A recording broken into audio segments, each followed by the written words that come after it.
Se eu te fizesse a pergunta: qual é a maior invenção da humanidade?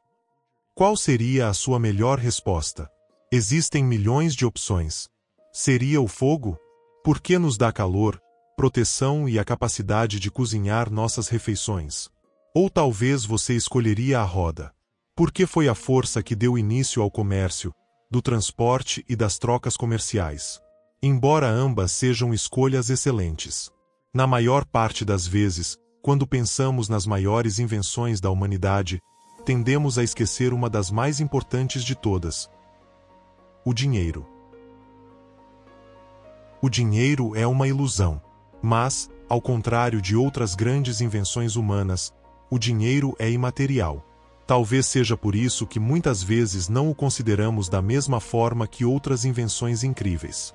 Coisas como o fogo e a roda são tangíveis, mas o dinheiro não. O dinheiro é apenas uma ideia, uma ilusão cujo valor é inexistente, determinado apenas pela importância que colocamos nele. Ou pelo menos, o dinheiro como o conhecemos hoje. No entanto, o fato de que o dinheiro é uma ilusão não reduz em nada sua importância e seu valor. O sistema de trocas e suas limitações. Antes de criarmos o dinheiro, éramos forçados a trocar bens e serviços diretamente no que chamamos de sistema de escambo. As pessoas trocavam bens e serviços por outros bens e serviços em retorno. Como não havia um valor fixo atribuído aos itens, cada troca era determinada pelo que cada parte estava disposta a ceder por algo que desejava. Era quase como um jogo. Se eu quisesse alguns de seus vegetais para o jantar, mas só criasse gado, eu teria que dar um dos meus animais em troca de sacos de vegetais. Se eu quisesse sapatos para usar, mas só fabricasse tendas, teria que entregar uma tenda inteira em troca de um par de chinelos. Esse jogo acontecia com frequência. E já podemos perceber um dos grandes problemas desse sistema de trocas: a assimetria. Como fabricante de tendas, eu me sentiria injustiçado ao trocar uma habitação inteira por um simples par de sapatos. Como não havia um meio de troca padronizado, era muito difícil que duas pessoas que precisavam de algo uma da outra chegassem a um acordo. Além disso, dependíamos da coincidência dupla de desejos, ou seja, encontrar alguém que quisesse exatamente o que eu oferecia e que tivesse exatamente o que eu queria ao mesmo tempo. Além disso ser muito difícil, tornava as trocas extremamente ineficientes. A armazenagem de riqueza e a chegada do dinheiro-mercadoria. Nosso dinheiro não é apenas um meio de troca, ele também é uma reserva de valor. Antes da invenção do dinheiro, algumas pessoas não podiam guardar ou armazenar sua riqueza, independentemente de seu esforço. Pense no agricultor que vende tomates e no fabricante de tendas. O fabricante de tendas pode criar várias habitações e trocá-las ao longo do ano, acumulando riqueza. Mas o agricultor que vende tomates só pode trocar seus produtos quando estão na estação. E como os tomates têm data de validade, ele não pode guardá-los por muito tempo. Assim, mesmo colocando o mesmo esforço que o fabricante de tendas, ele não conseguia manter sua riqueza ao longo do ano. Além disso, havia o problema, que era possuir algo que poucas pessoas queriam. Hoje, ao iniciar um negócio, somos aconselhados a encontrar um nicho de mercado. Mas antes da invenção do dinheiro, seguir esse conselho significava que você poderia ficar sem nada para trocar. As pessoas mais ricas eram aquelas que possuíam bens que todos queriam, como armas, peles de animais e sal. Como todos sabiam que esses itens eram desejados, começaram a acumulá-los, mesmo que não precisassem deles no momento, apenas para trocá-los mais tarde. E assim nasceu o dinheiro-mercadoria. As pessoas começaram a trocar bens e serviços por itens comuns como sal ou armas e usavam esses itens para adquirir o que realmente lhe interessava. Com o tempo, passaram a usar conchas, miçangas e outros objetos pequenos e colecionáveis. A humanidade havia encontrado uma maneira melhor de negociar. A necessidade de escassez e o surgimento das moedas. No entanto, havia um problema com esse meio de troca. Para que o dinheiro tivesse valor, ele precisava ser escasso. Ou seja, quanto mais difícil de se encontrar, mais valor ele tinha. Quanto mais disponível algo é, menor seu valor. Isso é economia básica.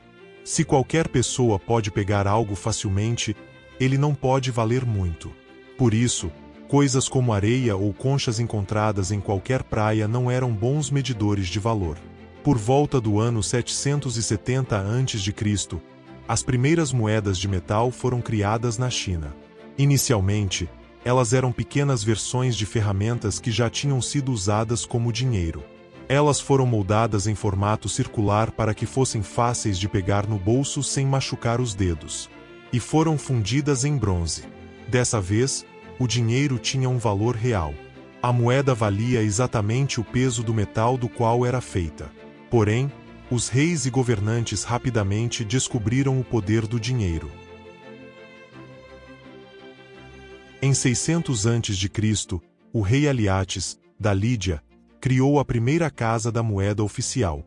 Ele produziu moedas misturando prata e ouro e carimbou uma imagem nelas para definir os valores. Isso permitiu que as pessoas identificassem o valor da moeda simplesmente olhando para ela.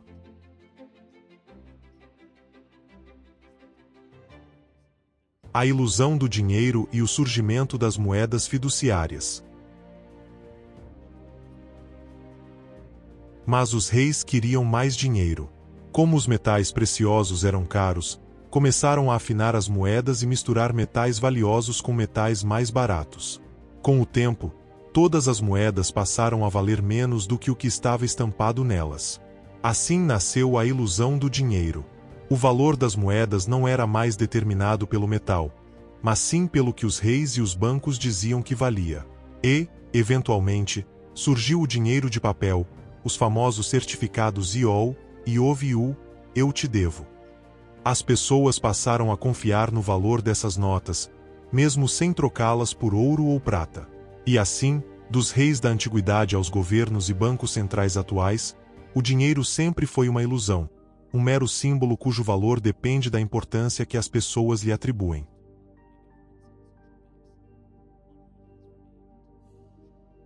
O ilusionismo do dinheiro e o impacto da inflação.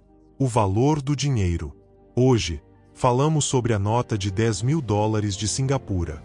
Apesar de não ser mais produzida, essa única peça de papel vale aproximadamente $7.345 americanos no momento e ainda é considerada moeda legal.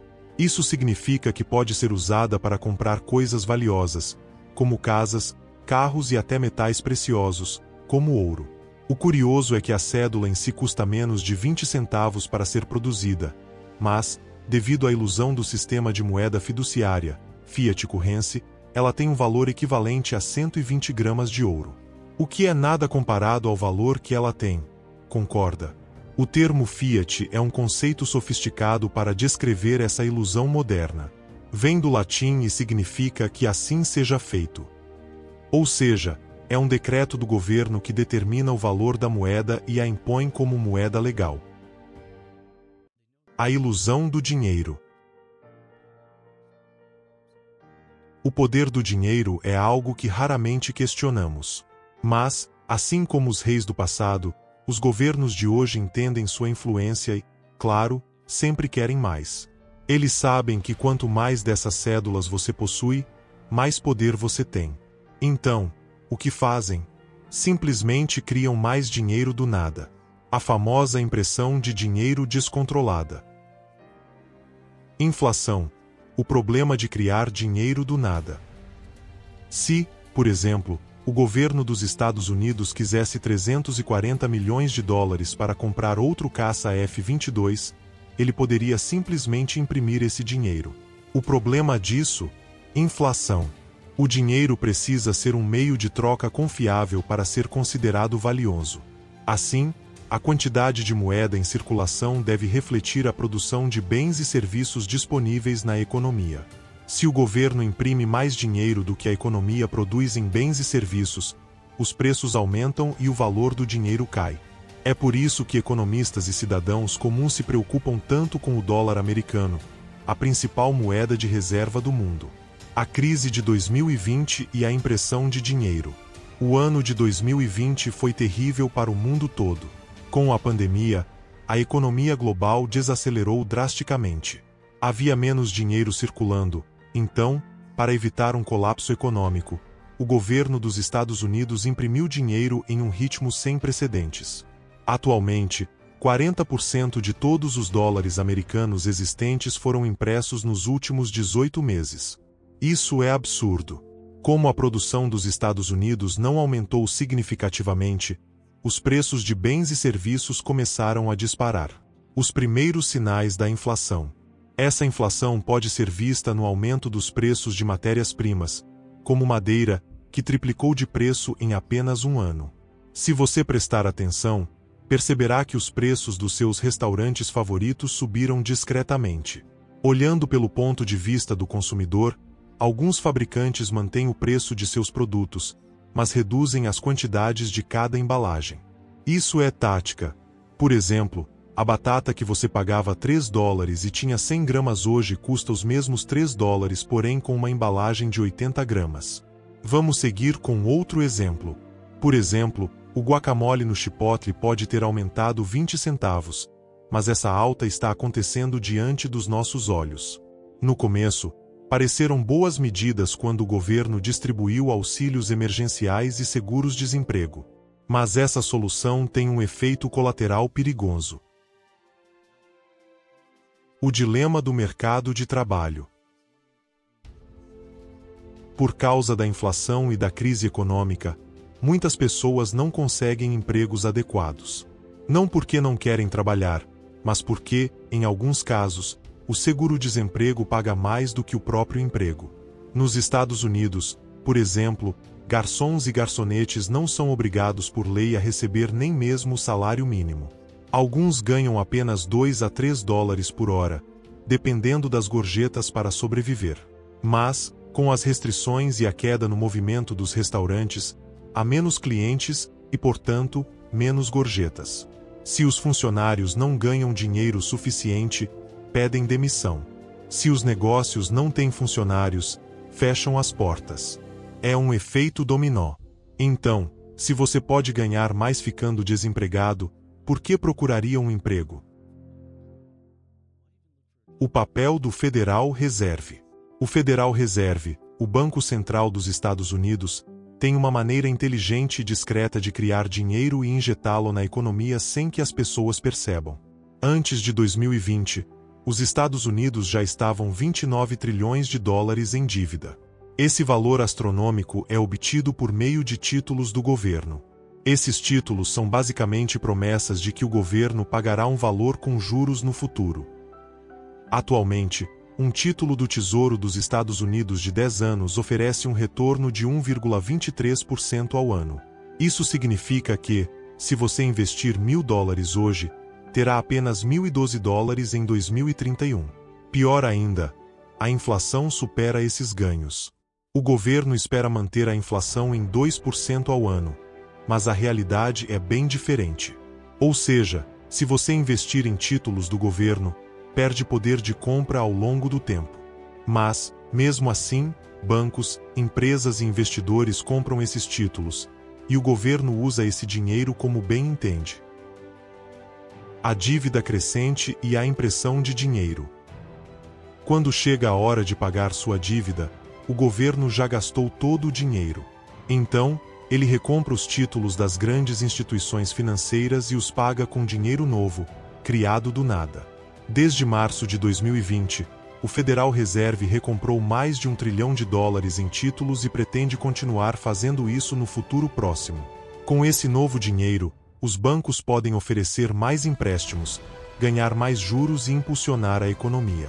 Mas isso também aumenta a quantidade de dinheiro em circulação e reduz o valor de cada dólar. Com trilhões de dólares sendo injetados na economia em pacotes de estímulo e infraestrutura, fica a dúvida: até quando isso pode continuar? A desvalorização contínua do dinheiro. Cada nova cédula impressa rouba valor do nosso dinheiro. O saldo da sua conta bancária não muda, mas, devido à inflação, você pode comprar cada vez menos com esse dinheiro. O dinheiro é uma ilusão e entender isso é essencial para alcançar a liberdade financeira. O jogo nunca termina. O dinheiro não tem valor intrínseco. Ele só vale o que acreditamos que vale. Guardar seu patrimônio em moeda fiduciária é um erro. A única forma de vencer esse jogo é investir em ativos que crescem mais rápido que a inflação. Mas não é bem uma vitória, e sim evitar a perda total. Conforme mais dinheiro é impresso, o valor de cada dólar no seu bolso continua diminuindo. Enquanto isso, os preços dos ativos globais continuam subindo. O mercado de ações pode parecer em um ciclo de alta interminável, mas, na realidade, tudo está denominando na mesma moeda que está morrendo lentamente. Se medirmos o desempenho do Dow Jones, índice das 30 maiores empresas dos Estados Unidos, em ouro, veremos que estamos no mesmo nível de 1997. Ou seja, é tudo ilusão. O nosso futuro do dinheiro. A questão que fica é: item com a moeda fiduciária e sua oferta ilimitada, o valor das moedas continuará diminuindo até o fim dos tempos? Item a desigualdade entre ricos e pobres só aumentará? Item finalmente, resolveremos esse problema antigo e pararemos de confiar nossa riqueza a governos que a destroem diariamente? Mas, lembre-se sempre, existe uma saída. Continue colocando pressão.